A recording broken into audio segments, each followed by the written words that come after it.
Okay, good afternoon. Welcome to the First District Court of Appeal. We are very happy to be sitting here in Franklin County for what we believe is our first sitting ever in Franklin County. So welcome to a historic sitting of the District Court of Appeal.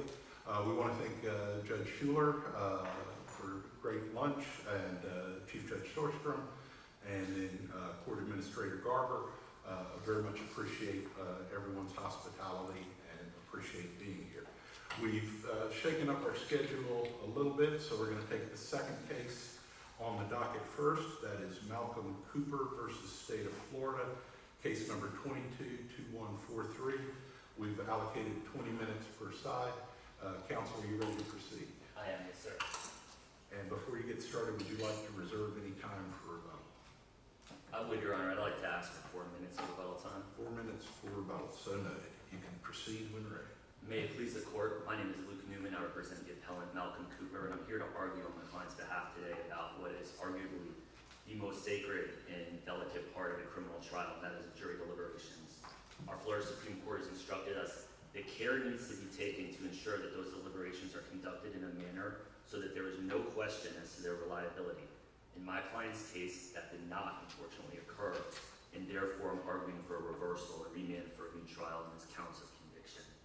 I want to make some factual points to start out with. The trial is scheduled to take place across a Tuesday as well as a Wednesday. On Tuesday, the evidence portion of the trial and the arguments concluded, and the jurors from the record deliberated for about 3 hours, and they sent out a note and asked if they could go home for the day, and they were allowed to do so. They were then instructed to return the following day, which was a Wednesday, at 9 a.m., during which time, at Wednesday morning, started at 9 a.m., they began to deliberate, and they deliberated for until later in the afternoon. And there's an indication in the record that when the issue started to arise in the case, that it was not even at that point 4 p.m. So I'd suggest to the court it was sometime between 3 and 4 p.m. at that point.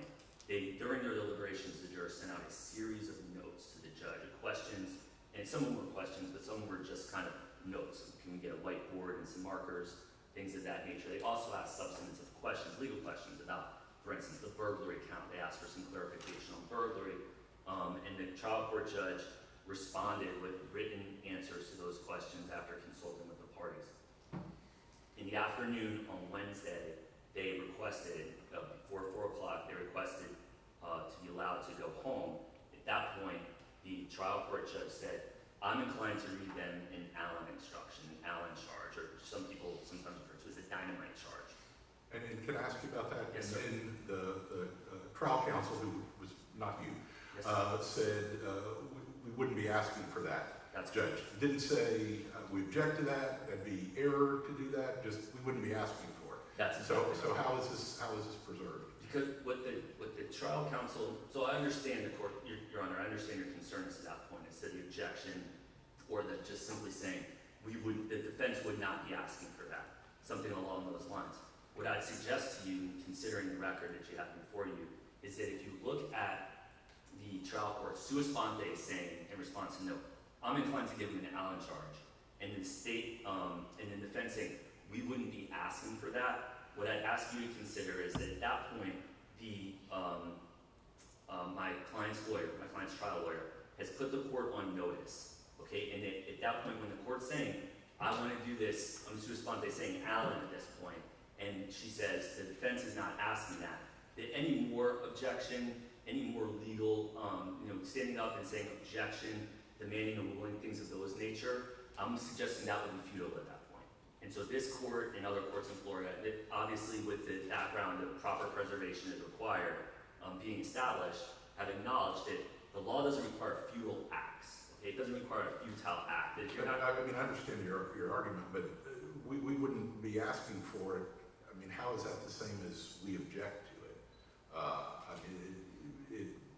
Saying that it's premature doesn't necessarily mean that she doesn't want it given, right? So doesn't she need to object to it for it to be preserved?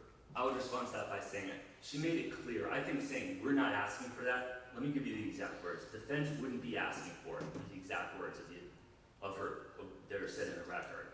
Defense wouldn't be asking for it. That's a quote. So my position is saying that at that point puts the trial court on notice. If the defense doesn't want this, all right? And then and the state says, we're fine with that, and the court says, I'm gonna go ahead and give them the Allen charge at that point. They're requiring her to say other things, requiring her to say, I object, I need a ruling on this, things of that nature. I'm telling you, at that point, I think we're getting into futile acts, because this is something the trial court has suggested to respond to, and that she's saying, we're not asking for it. And I mean, she's clear to that level. I mean, in my dream world, would I find her transcript in which she said, objection, I demand a ruling? Maybe so, but I think at that point, she's put the trial court on notice that she's not asking for it, and when the trial court says, I'm going to go ahead and give them the Allen charge, right then, I think that anything else would be futile at that So point. just so I understand your argument on this point, that you're not making a claim that this was fundamental error? I have argued that it's fundamental error, and when I argued that in my briefs, I pointed this court back to the Thomas case, which is a 1990 case from Florida Supreme Court. In Thomas, I'd suggest, is the Florida Supreme Court case that deals most thoroughly with Allen issues. And in Thomas, they list cases that say it's been dealt with by district courts as fundamental error. This case. Now, unfortunately, or fortunately, depending on your point of view, there's not a first DCA case listed in that compilation of cases there. So I've argued that it should be viewed as fundamental error. And then let me tie in the next step of what I was going to talk to you about. The next step is when we're dealing with an issue, and I've argued this in this way, that I'm arguing coercive atmosphere, all right? And I argued part of, but it's not limited to, is this Allen charge. I'm arguing it's premature.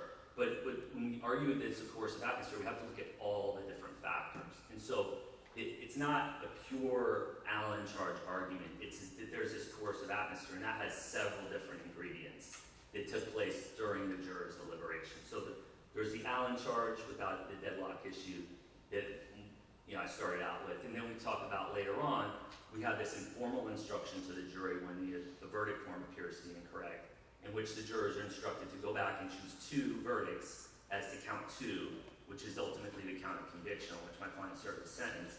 And then after that, we have the issue that happened with the reading of the verdict. So I understand, Judge Bilber, your concerns about, I'd like to see a more thorough preservation in the transcript. But when I'm presenting this case to you, and the appellate argument is that there's this atmosphere of coercion, that what Thomas tells us, and subsequent cases, even from this court, say, this court, in an appellate review of coercive atmosphere claim, needs to go back and look at all of the circumstances, the totality of the circumstances, and see if there are indications of a coercive atmosphere. I'm not simply relying only on the Allen issue. That's one of the ingredients in this gumbo that includes the informal instruction is to select two verdicts, as well as any issues with the reading of the ultimate verdict. I'm following you. Okay. On your second issue then, on the pronouncing the verdict apparently incorrectly and then reconvening the jury to repronounce the verdict. So the written verdict form, although it was changed previously, was unchanged between the erroneous pronouncement and the final pronouncement, right? So he says battery, and then the discussion between the trial attorneys on what the actual finding of the jury was, and he said, oh well, no, I meant to say burglary. Burglary with the battery. With the battery, and Yes, there's sir. specific findings there. Yes, sir. So how was that error then when all that he corrected, there wasn't further deliberation, all that he corrected was the trial judge correcting his mispronunciation of the verdict? Well, because the case law, including case law from this court, says that the jurors once discharged, that happened after the discharge of the jury. That's the error. And so what the case law says is that jurors, after their discharge, cannot be reconvened to alter or amend the verdict. And what the rationale for that is that any other rule would introduce an element of uncertainty into the present and settled sanctity of jury deliberations. What was altered or amended? Well, they reread and then retold the jurors and came back with a vastly different version. Which is that? Is that altering or amending? Well, I'd say that they altered it. It was read as a battery, and the jurors were pulled and said, that's our verdict, it's battery. And then when they come back a second time, it's read as burglary with a battery, and then jurors were pulled again and said, Which is the verdict? The thing that's in writing that was signed by the foreperson, or the thing that's read by the judge? Well, that's a really good question, actually, and I'm not saying that just to suck up to the court. But that's a really good question, because let me start out by saying what we know from a different context in criminal practice, okay? If there is a discrepancy between what gets pronounced as a sentence and what's written on the judgment and sentence, what's pronounced orally is what controls. So I think we're very familiar with that concept. Except that so in a sentence, it is always the judge who's pronouncing the sentence. Right. Both the oral pronouncement and then the document that's signed by the judge. Right. The verdict, there's only one verdict, and it's from the jury. Right. It's the document that's signed by the foreperson, isn't it? Not what the judge reads. Right. I agree with you there. Yeah, so that's actually not the same thing. Well, they had, but and maybe we were talking about the document then, because the verdict form actually had there were two, and then at some point, there were two things checked off under the verdict form, one for the offense as charged, and then one for a lesser included offense of battery. And then at some point, one of them got scratched out. But didn't that happen before the jury was discharged? I don't think that's clear. So I don't, and then there's talk after the second polling, after the verdict was read the second time for the burglary, then there's a discussion there, so I'd point you to that, but I don't think that's clear. In fact, and I'm gonna back up a little bit, and there's a sequence, this is pretty complex, there's a sequence here, and during this sequence, one of the notes from the jurors in which they said after the Allen charge, for the first time they said we're hung on certain counts. One of the notes, if you line it up with the verdict form, looks like they're hung on a different lesser included offense or assault. So if you line up the note, but the note says we're hung on 2C, and so then reading the record, if you look, what is 2C? The verdict form has, it's delineated, count 2, and then there's A, B, and C would be for assault. So I don't think it's clear necessarily when one got scratched out, but one was scratched out, and at some point there were two. And then I'm going to go forward from the vignette I just gave you about that note. At some point, the first time the trial judge reviewed the verdict form, he then says it's incorrect, and I'm sending you back to the deliberation room to select 2 on as to count 2. And then the juror foreperson says 2 is to count 2, and he says 2. You'll see if you can select 2 things on that as to count 2. So I don't know that it's clear when. Does that make sense? I mean, I know we're kind of looking at this case has a lot of tea leaves that we're looking at, but I don't. So my position, going back to the original question, Judge Danmon, is that if they didn't alter or amend anything, right? Wouldn't the oral pronouncement that all 6 jurors confirmed in a poll, shouldn't that control what got said in open court? Well, I mean, and on that point, so in the transcript on page 214, and this is after the jury was called back, after being discharged. Juror number 6, you were the foreperson originally when you brought this verdict form to the court. It had an indication of guilty next to count 2, A and B. That's what you're referring to. That's when I sent you back. Did you then correct and scratch out the B? And the foreperson answered, yes, sir. So doesn't that indicate that happened before the discharge? You're saying before the original discharge? I think that would seem to indicate that. Yeah, I have to concede that. But then isn't that against what the judge's instructions were, though? Didn't the judge say go back and select 2 as to count 2? So if we say, oh, well, then they just scratched 1 out, well, then when did they select 2 as to count 2, which they were instructed to ask questions about and then sent back to do? So that just gives me pause there saying, oh, that's what happened. They just went back there, scratched 1 out. And then the judge then reads that as the verdict in open court and then polls them and they say that was our verdict, was for battery. I mean, that just seems, that's where I have a disconnect with reading the record in that manner. There's some cases that seem to indicate that even after discharge, a jury can be reconvened if they're done so quickly and there's not any contamination. Where does the burden lie on proving that contamination?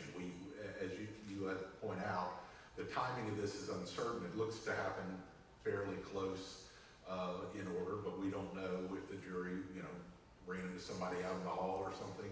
So who has to prove, did the trial counsel need to say, Judge, I want to blood eye the jury on contamination, or is the contamination presumed unless the state disproves it? Yeah, this is a point, obviously, on which my colleague from the state and I disagree, but I think that the key point is that the record would have to establish, I'm going to use the language from the case, even the case that the state is relying on, that the jury remained an undispersed unit in control of the court. And so that's the language from this court, albeit back in 1977. And what they said in that case was this court at that point was convinced that the jury had remained an undispersed unit in control of the court. And so if we're looking at that, and again, back to the tea leaf comment I made earlier, I direct this court back to the record when they're talking about, can we go get the jurors? And the court says, and it seems to me as if the trial judge was talking to court security at that point, what the court says is, can we grab the jurors? And so my argument to that would be that it's not an undispersed unit in control of the court if the court's asking a security officer at that point, can we grab the jurors? And obviously all of this discussion took place after the jurors had been discharged, thanked and discharged, and told, that they got told when they were discharged that they're free at that point to discuss the case. I mean, it's part of the standard instruction on thanking and discharging the jury. Is your argument in part, that in putting it all together, that the sending the jury back to fix this count 2 is part of the coercion that you're asserting or suggesting? It is. So on that, at page 205 of the transcript, and this is before the jury's discharged, and after the judge just reviews the verdict form and before he reads the verdict form, says, Mr. Foreperson, it would appear that on count 2 there are 2 indicated. I'm going to send you back to the jury deliberation room to go back and review my instructions and see whether you can or cannot indicate 2 as to count 2. I'll have you return. And then the juror says 2 as to count 2 only, this is the court speaking, as to whether you can select 2 different things on that. I'll have you return to the jury deliberation room, which the jury then does, and then we have the verdict form that's in the record. So which part of that is coercive? Well, and I'm obviously looking in the rearview mirror here, looking backwards in time, but I think you should say at that point is that you were instructed to only select one verdict as to each charge, and it should be for the highest offense charge that you've come to unanimously agree on. And so saying 2 is to count 2, and I briefed this out very extensively, precludes not guilty, right? I mean, so instructing them to pick 2 is to count 2 is an informal instruction that was given off the cuff that is part of the ingredients into the coercive atmosphere. Well, he does say can or cannot indicate 2. I mean, maybe they come back and say, no, our verdict is both, so then they're, I guess, hung or you mistrial it on that. But then, and I didn't mean to cut you off, sir, but then the foreperson says 2 is to count 2, and then we have that other line that he directs to the jury after that on the next page. Well, there was something very specific that the jury wrote twice in count 2, and neither one of those was not guilty, which is a different line that they could have checked. Instead, they wrote guilty twice. Right, I agree with So that. isn't it fair to read, I mean, the trial judge seemed to be trying to be very careful not to tell the jury what to do, other than to, hey, can you double check this? I'm not going to tell you what, but look at my instructions and look at what you've done and see if that's really what you wanted to do. If that had been said in that manner, that would not be an element of the coercive atmosphere argument. And so my position is that the instruction should have been at that point, you can only return one verdict per count charge, and it's the highest offense on which you can unanimously agree. And counsel, you're well into your rebuttal time. We'll give you 2 more minutes for that, and give 2 more minutes to the state if either side needs it. Thank you, sir.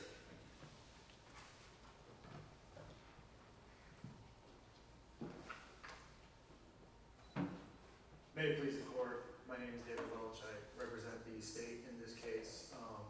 And the state's position is, well, this was obviously not the most smooth jury process. That does not mean that there was error on either reading the Allen charge or of having the jury come back to correct the verdict or clarify what the verdict was. For the Allen charge, you have the jury's, trial starts Tuesday morning. They deliberate for 3 hours Tuesday afternoon. They go home. They break for the day. And then they're back They're there, and they ask to break sometime before 4 p.m., and the judge the jury doesn't have to say the magic words that, "Judge, we're deadlocked." They're not instructed on, how to tell the judge that. The judge, being the legal professional there, can look at it and be like, well, it looks like we've had a 6-hour trial, and now the jury's asking to break for a third day of deliberations. It looks like we might have an issue here. And the jury also specified, I believe one of your honors pointed this out, they said, the note to the judge, and this is on page 201 to 202, is, "Dear Judge, we've reached the decision on burglary, battery, and criminal mischief. We have not reached the decision on any other charges." And when you look at the other charges, the only other 2 charges are count 1, arson, and count 3, kidnapping. And the judge says, all right, well, I'm thinking about giving an Allen charge. What's your position? And defense counsel, you all have pointed out, said, well, we would not be asking for that. And the state's position is, because you don't ask for something does not automatically translate to, well, we object to that. What if counsel had objected vociferously? Well, then Jumped up and down and said, Your Honor, this is error, if you give this charge, it's gonna be error, in this case it's coming back, don't do it, please. Well, then we'd be in a slight. And the judge then gave the instruction anyway. Is that reversible error at that point? No, it's not reversible, because the state's position, there was no error given the charge, but at least then, we would have a preserved objection, because even if you were to read, well, we wouldn't be asking for that as an objection, the next question is, okay, what's the basis of your objection? So when counsel said, well, they didn't pursue it further because it was a futile objection, well, how do you know it's futile? You haven't actually presented the judge with a reason why the Allen charge should be given. And the case law says, there are 4 things in an Allen charge you're supposed to avoid. Coercive deadlines, a threat of marathon deliberations, pressure to surrender, consciously held minority views, or any implication of a false duty to decide. If defense counsel had gotten up and said, Judge, objection, I think you're going to impose this unnecessary deadline to make them decide when they haven't, at least then we now have an objection, and the judge could have responded to that and made a ruling one way or the other. The judge might even say, you know what, you're right, let's let them come back tomorrow for a few hours, see where they go. But the defense didn't do that. They just said, well, we're not going to ask for it. And then the judge read the standard Allen instruction, and then after the jury went back, they took, I think, another hour to actually decide. And I think one of the cases I cited, the appeals court said, well, it took them 45 minutes after the Allen charge, which showed that there wasn't this coercive deadline. They actually went back and potentially followed the instruction of hey, everyone discuss your positions. But then it also comes to the point, even if we were assumed somehow this was an error, which the state's not conceding, but what's the actual prejudice here? Because the jury specifically said, we've come to a verdict on all the charges except arson and kidnapping. They come back, they did not reach a verdict on arson and kidnapping, so it's not like the judge forced them to surrender a position one of them was holding. They still came back in the exact same position they were already there. Is that the standard? Do we look at it at that level of granularity, matching up what even if it were error, the Allen charge was inappropriate, let's just say. If the counts that they indicated that they were still working on, or whatever it is, if those match up to what ultimately is reflected as a no verdict or a hung jury on, is it basically no harm, no foul? Is that the standard for Allen charge review? In this case, it would be is it fundamental error or not, because it wasn't preserved, and then, so. Well, say if it were preserved, right, and we're looking at it for prejudicial error, which is what you were just arguing, and say, well, even if it were error, it wasn't prejudicial, because the 2 counts that they said that they hadn't reached a verdict on, they never ended up reaching a verdict on. Well, Your Honor. So I think your argument is, well, then there was no coercion as to those 2 counts, because Right. they obviously did not feel coerced. Right, and they had already indicated they had reached a verdict on the other counts. Obviously they didn't say what they were. Because I don't know, I couldn't tell you off the top of my head if there's a case that says this is the, but ultimately, if any error turns out to be harmless error, it's obviously not fundamental error, it's not prejudicial error, because there was no effect on the trial. And then, I guess what I'm asking is the test instead, if giving an Allen charge where it's not called for, under the circumstances considered to be invading, the province of the jury and violating the defendant's right to yes, a jury, then does it matter whether the verdict matched up with what they originally indicated they were having trouble with? Or is just the fact that the judge gave a charge and I'm just hypothetical, Right. and invaded the province of the jury, isn't that enough for error? well, I think I mean, reverse just given an error, just given the charge, without more facts, you couldn't really say, and that's where the four factors come in. Then the court has to say, okay, by giving this charge, did you unnecessarily impose this corrosive excuse me, one of those words I've trouble with, corrosive debt, you know what I mean? Yes. Threat of, well, hey, we're not gonna let you go home, you're gonna stay here until you finish, which in this case, I would say, they didn't do because, Well, but they were asking for a break, They were- and the judge would let him do that and then combine that with the Allen charge. Isn't that some indication that it was coercive? I would say not in this case, Your Honor, because they asked for a break at some point between 3 and 4 in the afternoon. It would maybe have been different, and the judge is like, hey, let me go ahead and give him the charge, and he didn't impose any kind of arbitrary deadline on him. He read the standard charge from the standard jury instructions, and he didn't say, like, we're going to keep going until you can decide this or not. It would have been maybe a different thing if they had come back at like 5:36 and said, hey, can we have a break? And the judge came back and said, no, you're going to keep going.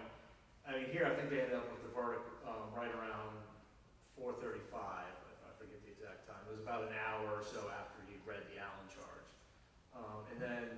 And then just kind of touch on the coercive nature. When they came back with, and I think Your Honor pointed out, when they came back with the double guilty verdict on count 2, where they had, when you look at the jury form, they had written guilty next to A and B.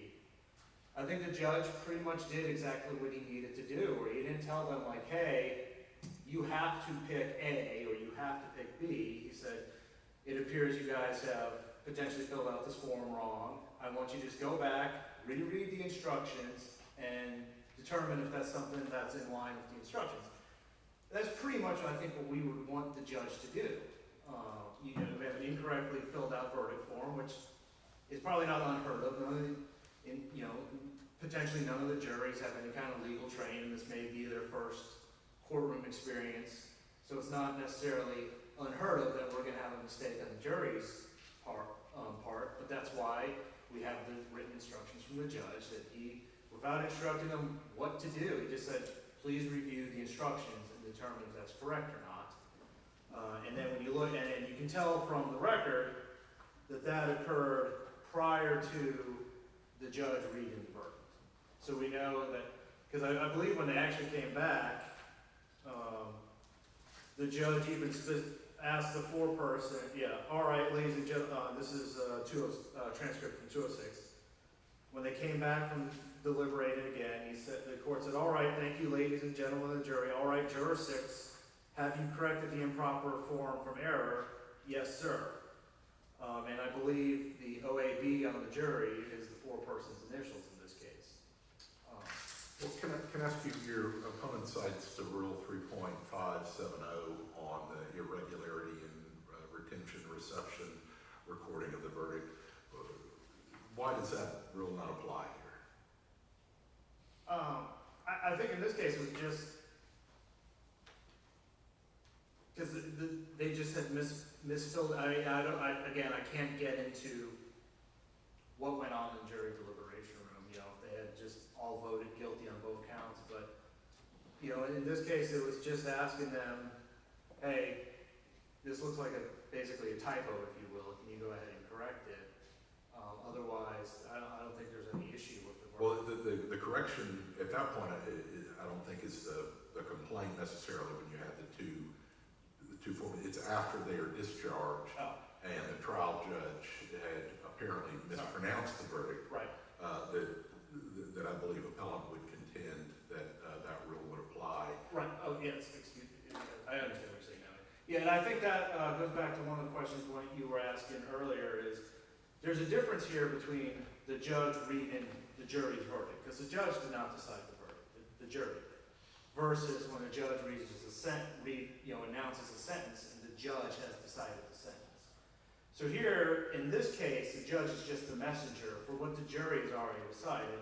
I don't think there's any element in our law that allows the judge to unilaterally overrule the jury by accident. But the problem with that, though, then, is the jury is polled and individually asked, and they all swear that their verdict is the verdict that the judge returned, which was just battery, right? Right. So how do we get around that? Well, and I think, again, it's not ideal, but it's a battery with, or it's a burglary with a battery versus a battery, and the way that the verdict form is, and how it ultimately was read, is the interrogatories, which only apply if you found him guilty of the burglary, are at the end of the last count, as opposed to having the interrogatories under count 2, since they only applied to count 2.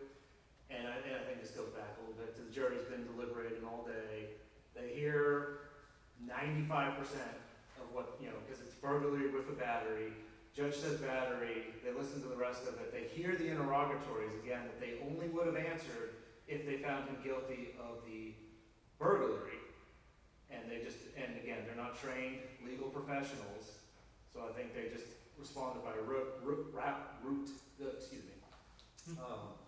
but again, it's their written verdict. In this case, or sometimes when we have the issue with the judges announcing the sentencing, that the oral pronouncement takes precedent over the written judgment. In that case, the oral pronouncement, I think, is almost always before the written pronouncement, or written order. Here, you already have the written order. The jury, 4-person signed it and said, this is our verdict, and the judge is just reading it. There's not a get out of jail free card just because the judge misread it. And then when they call the jury back, the issue would be, has the jury been contaminated or not? But in this case, the state's position is that's not actually an issue, because the jury never actually goes back to redeliberate. In some of the cases you have where the issue was they came back with an inconsistent verdict, and they have to actually go back to the jury room to correct the verdict. Then it's like, okay, well, as long as, I think the Masters case, they were able to get them like within a minute or two. And they would go back and redeliberate. Here, they never reconvened. They basically put them back in the jury box. Judge apologized, said, I had misread the verdict. Let me reread it. So now they're all on notice, like, hey, actually pay attention. And he rereads it consistent with their written verdict. The actual verdict that they had voted on and wrote down. So there was no issue of, and it appears that they were able to gather them up before any of them left in their car or anything like that, though the record's not clear on the exact amount of time that's passed. Maybe they were all still in the deliberation room, getting their phones and everything back, or if they were in the hall or whatever, that's not clear. But they never actually reconvened to actually vote on anything again. What is the purpose of polling the jury in the first place? I think the purpose would be, one of them would be, did you actually vote guilty versus not guilty? Did they ignore your vote? Something along those lines. And going back to the Allen charge of, did you actually want to say not guilty or whatever the case may be, and you kind of got roughshod over? And it's clarified, are you all in agreement that this is the verdict you voted on? And unfortunately, being humans, we all do make mistakes, and our attention can wane and everything. And that's one of the reasons why we have them write the verdict down, hand it to the judge before it's read. So, it sounds like you're suggesting it serves two, that it serves two purposes. One is to give an out for an individual juror who may have felt coerced Yes. to vote for the verdict, and this is their opportunity to